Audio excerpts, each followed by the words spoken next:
Bueno, yo soy Florencia Calabrese, residente de tercero de gineco y obstetricia. Y nada, les voy a hablar de esta clase, control prenatal. Bueno, esto es de lo que vamos a hablar a lo largo de la clase, ¿sí? Definición, objetivos, las acciones a implementar en el control prenatal y cuáles son las características que tiene que tener el control prenatal. La definición, nada, el control prenatal es la serie de entrevistas o visitas programadas, ¿sí?, a la consulta que tiene una embarazada con el objetivo de vigilar la evolución de todo el embarazo y obtener una adecuada preparación para el momento del parto y el nacimiento, ¿sí? Las características que tiene que tener este control es que siempre debe ser precoz, periódico, ¿sí?, tener varias visitas, completo y abarcar a la mayor parte de la población posible, ¿sí?, amplia cobertura. Los objetivos generales, ya lo saben seguramente, es brindar contenidos educativos para la salud de la madre, de la familia y la crianza del recién nacido, prevenir, diagnosticar y tratar las complicaciones que pueden llegar a existir en el embarazo, vigilar el crecimiento y la vitalidad del feto, detectar y tratar enfermedades maternas, clínicas o subclínicas, aliviar molestias, síntomas menores asociados al embarazo y preparar a la embarazada física y psicológicamente para el momento del nacimiento. Y después tenemos objetivos específicos que son, bueno, confirmar el embarazo, tenemos algunos signos de probabilidad que no son tan específicos como por ejemplo la amenorrea, las modificaciones uterinas, y signos de certeza que es la subbeta, ¿sí?, la ecografía transvaginal, palpación abdominal o directamente la detección de los latidos fetales si ya es un embarazo avanzado y ya tiene latidos. ¿Cómo se calcula la edad gestacional? No sé si vieron esto. Es en las ecografías precoces, que se le llama precoz a una ecografía menor a las 14 semanas, aceptamos una dispersión con respecto a la FUM de 5 días, ¿sí? Si es más de 5 días, no va a ser seguida la mujer por fecha de última menstruación, sino que por ecografía, o sea, le vamos a dar más importancia a la ecografía. Si la ecografía no es precoz, si es entre las 14 y las 24 semanas, se acepta una dispersión con respecto a la fecha de última menstruación de 10 días. Si supera estos 10 días, entonces le vamos a dar importancia a la ecografía, o sea que se va a seguir por una ecografía tardía la edad gestacional. Y si la ecografía es más tardía aún, o sea, mayor a las 24 semanas, se acepta una dispersión de 3 semanas con respecto a la FUM, ¿sí? Bueno, también lo que es muy importante es detectar los factores de riesgo que pueda llegar a tener la embarazada, ¿sí?, para ver si la vamos a seguir por consultorios de bajo o de alto riesgo. Los factores de riesgo pueden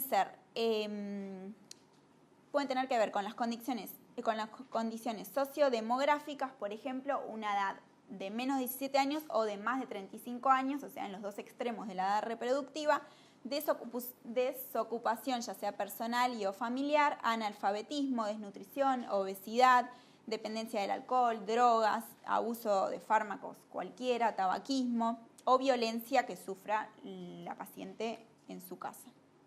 Antecedentes obstétricos, ¿sí?, muerte perinatal en gestaciones anteriores o antecedentes de nacido con alguna malformación del tubo neural, amenaza de parto pretérmino en un embarazo anterior, que eso nos hace tomar otra conducta en este embarazo, tener un recién nacido anterior de menos de 2.500 gramos o de más de 4 kilos, ¿sí?, un aborto habitual, o sea, repetitivo o provocado, cirugías uterinas anteriores, que eso también nos va a condicionar a la cirugía, a la cesárea si la tenemos que hacer, ¿sí?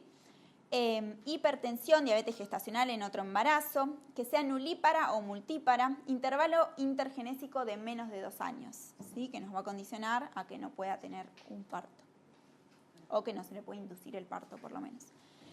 Patologías de este embarazo, ¿sí?, que haya una desviación en el crecimiento fetal, lo venimos siguiendo y se detiene el crecimiento, por ejemplo, que sea un embarazo múltiple, que siempre va a ser de alto riesgo, que tenga poco o mucho líquido, o sea, oligo o polihidramnios, que tenga una ganancia de peso inadecuado, que en este embarazo haya una apepesia, amenaza de parto pretérmino o una gestación prolongada, ¿sí?, que no se desencadene el trabajo de parto a las 41 semanas.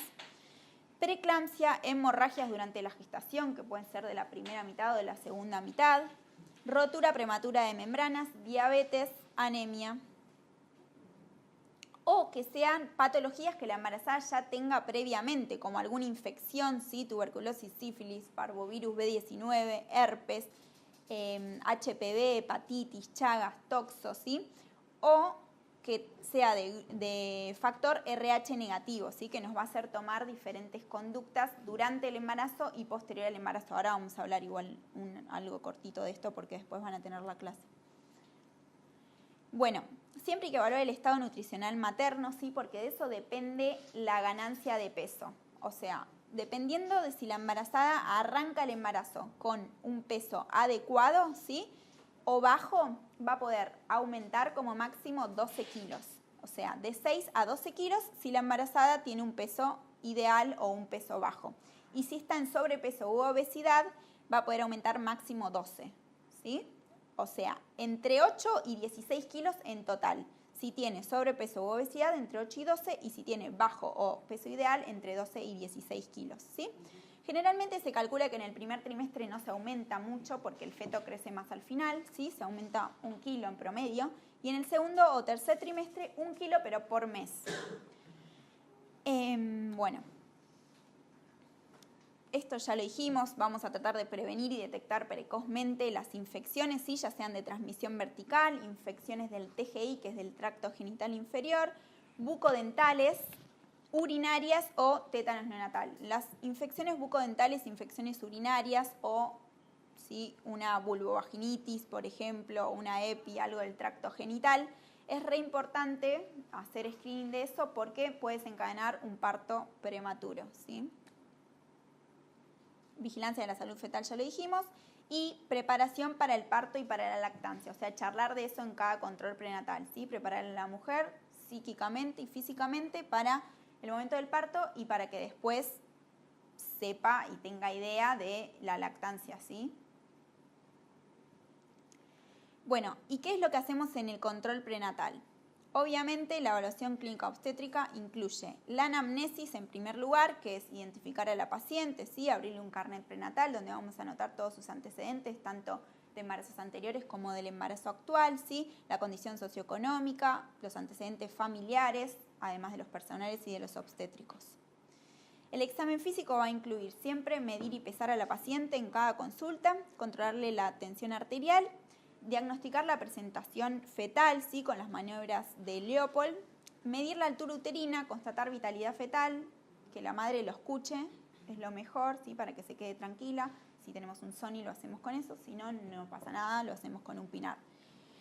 Fijarnos que no tenga edema, ¿sí? Porque a veces marcan o son un predictor de la preeclampsia. La altura uterina siempre se mide con una cinta métrica que va desde el borde superior de la sínfisis del pubis hasta el fondo uterino, ¿sí? Generalmente se aumenta 1 centímetro por semana a partir de la semana después del primer trimestre, ¿sí? A partir de la semana 14 de edad gestacional, va aumentando exponencialmente hasta la semana 37, donde se aplana, ¿sí? Y se hace una meseta.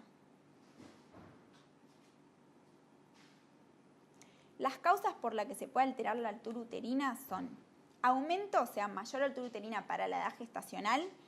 Puede ser que la edad gestacional sea errónea, o sea, que no hayamos calculado bien la edad gestacional. Obesidad de la paciente, que nos haga pensar que tiene una altura uterina mayor, pero en realidad es por panículo adiposo. Por una macrosomía fetal, eso lo vamos a ir viendo con las ecografías. Embarazo múltiple, obviamente, un polidramnios o que tenga miomas en la cavidad uterina. Menor altura uterina para la edad gestacional, puede ser también por edad gestacional errónea, obviamente, desnutrición materna, situación transversa, que nos va a dar una altura uterina menor, muerte fetal, o sea que se haya detenido y que el feto no esté creciendo porque no tenga vitalidad fetal, oligoamnios o que tenga una restricción del crecimiento intrauterino, que lo vamos a seguir también por ecografía. Nunca olvidarnos del examen físico ginecológico, ¿sí? No porque esté en un control obstétrico nos tenemos que olvidar de pedirle el PAP, la colposcopía y hacerle un examen mamario, ¿sí? Muchas veces es el único momento que tenemos para estar en contacto con una mujer, porque la mujer no se hace controles ginecológicos anuales y solamente viene cuando está embarazada. Entonces no perdamos la oportunidad de hacer un control ginecológico. Y como exámenes complementarios siempre se le pide un laboratorio, que nosotros pedimos uno por trimestre, un urocultivo también uno por trimestre, serologías, grupo y factor al principio del embarazo, ecografías, ahora voy a hablar un poquito de esto, un electrocardiograma y evaluación cardiológica que se suele pedir más al final del embarazo, ¿sí? El hisopado vaginal y perinatal en búsqueda del SGB y la prueba de tolerancia oral a la glucosa. Las serologías nosotros pedimos una vez por mes la BRL, ¿sí? Se actualiza todos los meses, de forma trimestral la toxo, ¿sí? G y M. Si tenemos 2 toxos G no hace falta pedir una M porque las vamos comparando. Si tenemos una sola G, ahí sí tenemos que tener una M para ver si es aguda o no. El HIV y la hepatitis B, esas 3 son trimestrales. Y por única vez nosotros pedimos la hepatitis C y el Chagas, que lo hacemos por 2 métodos, ¿sí? Chagas por 2. Mensual, sí. ¿Sí?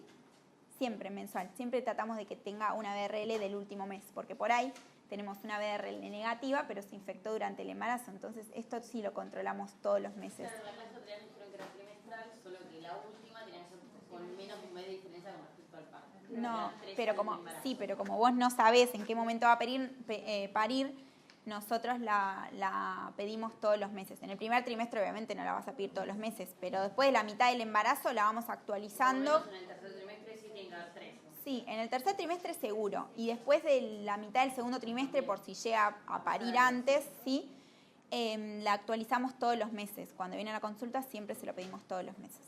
Con respecto al grupo y factor, es esto que hablábamos, si la mujer es RH negativa, le vamos a hacer la inmunoprofilaxis con gamma globulina, que sea única dosis intramuscular, 300 microgramos, y se da generalmente en la semana 28, aunque afuera ahora lo están haciendo 2 veces, dividido la mitad de la dosis en la semana 24 y la mitad de la dosis en la semana 32. Nosotros acá lo hacemos en la semana 28 y en el puerperio, que se da las primeras 72 horas, ¿sí? Si el bebito es RH positivo y la mamá no está sensibilizada. Todo esto igual lo van a ver en la clase de RH.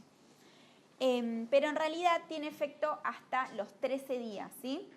Tanto en el puerperio como si durante el embarazo la mujer tiene alguna hemorragia así del embarazo, tenemos tiempo a darlo hasta el día 13 después de que ocurre este episodio de hemorragia. Obviamente cuanto antes lo demos mejor, pero si viene a consultar a la guardia una paciente que te consulta por sangrado hace 10 días, igual se la tenemos que dar, la gamma globulina.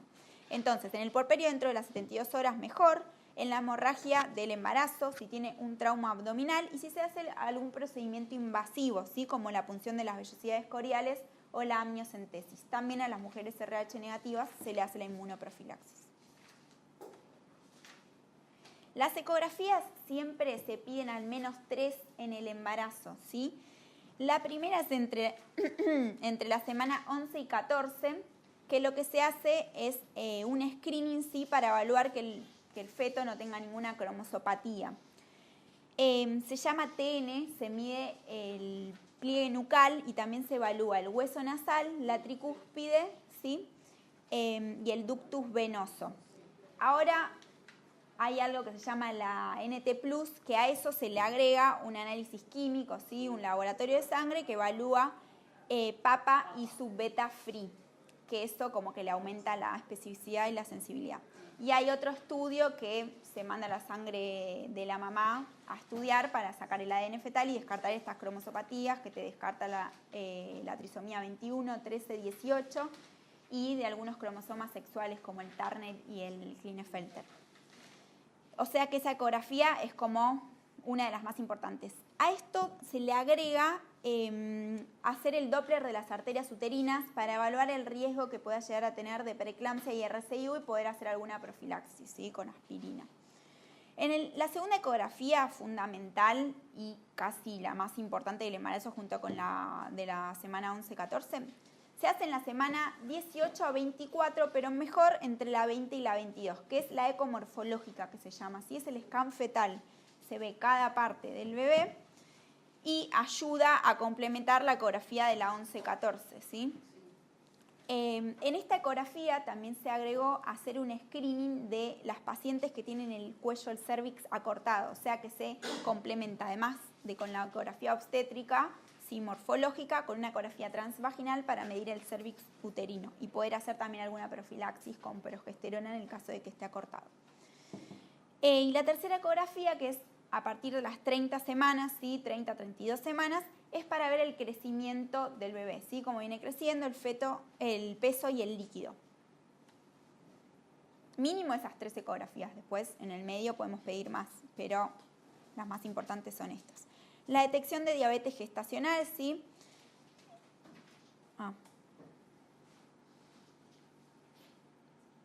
Bueno, se hace una... No me lo... ¿Y una menos? Sí, pero está muy lejos. Bueno, se hace en la primera consulta una glucemia en ayunas, ¿sí? Si esta glucemia viene de 100 o más, se pide una segunda glucemia, ¿sí? Con 2 glucemias de 100 o más se confirma la diabetes gestacional. Y si la glucemia me da normal, igual entre la semana 24 y 28 se hace la prueba de tolerancia a la glucosa, que me tiene que dar abajo de 140. Si me da 140 o más, nada, diabetes gestacional, ¿sí? Si la prueba de la tolerancia a la glucosa me da negativa, pero la paciente tiene factores de riesgo, se repite la prueba, ¿sí? Entre 31 y 33. Y acá les puse los factores de riesgo para la diabetes gestacional, o sea, a quienes le tendríamos que pedir esta segunda prueba, a pesar de que la primera entre la semana 24 y 28 nos dé negativa. Antecedente de diabetes en el embarazo anterior, edad materna avanzada mayor a 30 años, un índice de masa corporal mayor a 25, o sea, sobrepeso y obesidad, antecedentes familiares de primer grado que hayan tenido diabetes, antecedentes de recién nacido anterior macrosómico, madre con alto o bajo peso al nacer, ¿sí? SOP o insulinoresistencia antes de la concepción, trastornos hipertensivos del embarazo actual o en un embarazo anterior, que también se asocia con la diabetes, ser multípara, una circunferencia abdominal más del percentilo 75, luego de la semana 28 también nos hace pensar que tiene mayor riesgo, un embarazo múltiple o uso de drogas hiperglucemiantes. La detección del SGB es con un hisopado que pasa por la vagina y por el ano, que se hace entre la semana 35 y 37 y dura 5 semanas. Si la paciente pasan 5 semanas después de que le hicimos el hisopado y todavía no parió, hay que repetirlo. ¿A quienes se le hace profilaxis? Que la profilaxis se hace con ampicilina 2 gramos endovenoso y luego 1 gramo cada 4 horas hasta el momento del parto. A las pacientes que tengan el cultivo por SGB positivo, sí, este hisopado positivo, que tengan bacteriuria por SGB en alguno de los 3 urocultivos que le pedimos en el embarazo, o que no tengan SGB pero que tengan factores de riesgo, o sea, que tengan SGB desconocido porque no se lo llegó a hacer o porque nunca se lo pidieron, y que tenga algún factor de riesgo, por ejemplo, que sea pretérmino, ¿sí? Un trabajo de parto pretérmino, una ruptura prematura de membranas de más o igual a 18 horas, fiebre intraparto en la madre habiendo descartado una coriomionitis, o un antecedente de un recién nacido con enfermedad invasiva, ¿sí? Por SGB, una sepsis por SGB. Si la paciente es alérgica a los beta-lactámicos, se le da clindamicina 900 miligramos cada 8 horas, ¿sí? Lo mismo hasta el momento del parto, como la ampicilina. En el embarazo también lo que nos tenemos que asegurar es que tengan las vacunas, ¿sí? Que tengan la de la hepatitis B, si no, en el embarazo está autorizada dar la vacuna de la hepatitis B. La antitetánica, y acá damos la DTPA, ¿sí? Que nos protege también para la pertusis, en realidad es para el momento del recién nacido, así que tiene mayor riesgo, y la antigripal. La DTPA se suele dar después de las 20 semanas, la antigripal se puede dar en cualquier momento del embarazo, pero siempre las mandamos a vacunar las 2 juntas, así que las 2 después de las 20 semanas. Suplemento con ácido fólico, si no tiene antecedentes, ¿sí? De algún defecto en el tubo neural en un embarazo anterior o algún recién nacido con algún problema neurológico, se da 1 miligramo día en forma profiláctica hasta la semana 12. Algunas, la guía del ministerio recomienda darlo durante todo el embarazo, pero en realidad después de la semana 12 no tiene ningún sentido porque ya se formó casi todo y no estamos previniendo nada. Si tiene algún antecedente de algún recién nacido con algún problema neurológico, ¿sí? o malformaciones del tubo neural, se le da 4 miligramos día, o sea, se aumenta la dosis. La vacuna ya lo dijimos. Siempre recomendaciones higiénico-dietarias, obviamente. Y promover, no se olviden en todas las consultas, la lactancia materna, ¿sí? Para que no se encuentre la mamá cuando nace el bebé que no sabe nada de lactancia. Mirarle las mamas, ¿sí? Enseñarle cómo se hace, cómo se masajean las mamas, cómo se estimula la producción de leche, para que ella ya vaya viendo eso. Así que es re importante la promoción de la lactancia materna. Esto es todo.